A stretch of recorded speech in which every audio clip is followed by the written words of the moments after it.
এই বাড়িটা দেখছো, এই বাড়িটা সম্বন্ধে তোমাদের একটা গল্প আমি পরে বলবো, দেখে রাখো জাস্ট। গুড মর্নিং সবাইকে। সকালবেলা এত তাড়া থাকে তোমরা তো জানোই, আর কিছু ভিডিও করার মতন থাকে না, প্রচণ্ড তাড়ার মধ্যে থাকি। আর প্রচণ্ড এখন বেলঘড়িয়া এক্সপ্রেসে জ্যাম হচ্ছে, যে রোজই বাসের জন্য আমার লেট হয়ে যাচ্ছে, তাই এখন হনহন করে এগিয়ে চলছি। এই দুদিন আগে জানো তো এই রাস্তার মধ্যে একটা বিরাট বড় তারার সাপ দেখতে পেয়েছিলাম। কয়েকটা বাচ্চা প্রথমে দৌড়ে চলে যায়, তারপরে আমি বুঝতেও পারি না যে তারা কেন দৌড়ে চলে গেল। তারপরে যখন আমি আসতে যাই তখন দেখি বিরাট সাপটা, তারপরে এই সব বাড়ির মধ্যেই ঢুকে গেছে। যাই হোক, এখানে একটু গাছপালার সংখ্যা বেশি, বুঝতেই পারছো। আর এই বাড়িটা কেমন একটু ভুতুরে ভুতুরে মতন না বলো তো, গা ছমছমে ব্যাপার। আমি এখন কাটতে বসে পড়েছি কি, এই যে লাল শাক। লাল শাক কাটবো এখন না, লাল শাকে আর সেই আগের কারের মতন ওই যে কলা গাছের যে ডাঁটিগুলো ছাড়ানোর যেটা সুতো সুতো মতো হতো না, মানে কি বলে ওটা বাবা, চাচুনি না কি বলতো, কলা গাছের ওই যে এইগুলোকে ছালগুলোকে ছাড়িয়ে ছাড়িয়ে বেঁধে দিত না শাক, ওইগুলো এখন দেয় না, এখন গাডার দেয়। গাডার একদিকে ভালো, ওটাতে মোটা ভারী ধর, তার থেকে গাডার দিয়ে বাঁধাই ভালো, স্ট্যান্ডার্ড হয়ে গেছে এখন সব। যাই হোক, এই শাকগুলো এখন বেঁচে ফেলবো, বাঁচাতে একটু টাইম লাগবে। মা দিকে রুটি করছে, আর কি আছে দাঁড়াও দেখাচ্ছি। আয় আয়,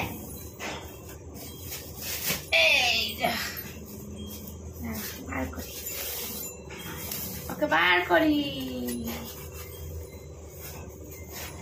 আমাদের পরিবারের জন্য এটা ঠিকই আছে সাইজ, তাই না বলো? বেশি বড় আনলে তো ওয়েট আছে মালটার।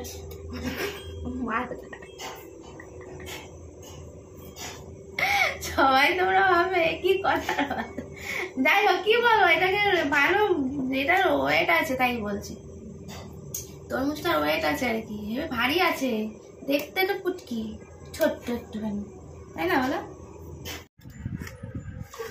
আজকে রাতে ডিনারে কি আছে মা খুঁজে আসছে না, পাতি দাঁড়া খুলে দিচ্ছি। এই দেখো ডিম কষা, আলু দিয়ে ডিম কষা কষা করে, অ্যাকচুয়ালি ডিমের ঝোল বলে, কিন্তু ডিমের ঝোল এটা নয়, এটা কষা হয়ে গেছে একদম। যেহেতু রুটি দিয়ে তো তার জন্য একটু কষা কষাই রেখেছে, ঝোল করেনি। ওহো, কালারটা দেখো কি দারুণ।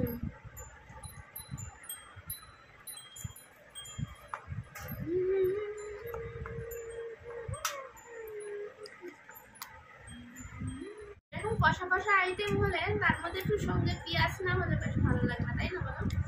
পেঁয়াজ কেটে নিয়ে চলে আসলাম, আমি এদিকে পেঁয়াজ কাটছি, এদিকে এখান থেকে তারা মারছে। কি হলো কি হলো তাড়াতাড়ি, আমার খাওয়া হয়ে গেল।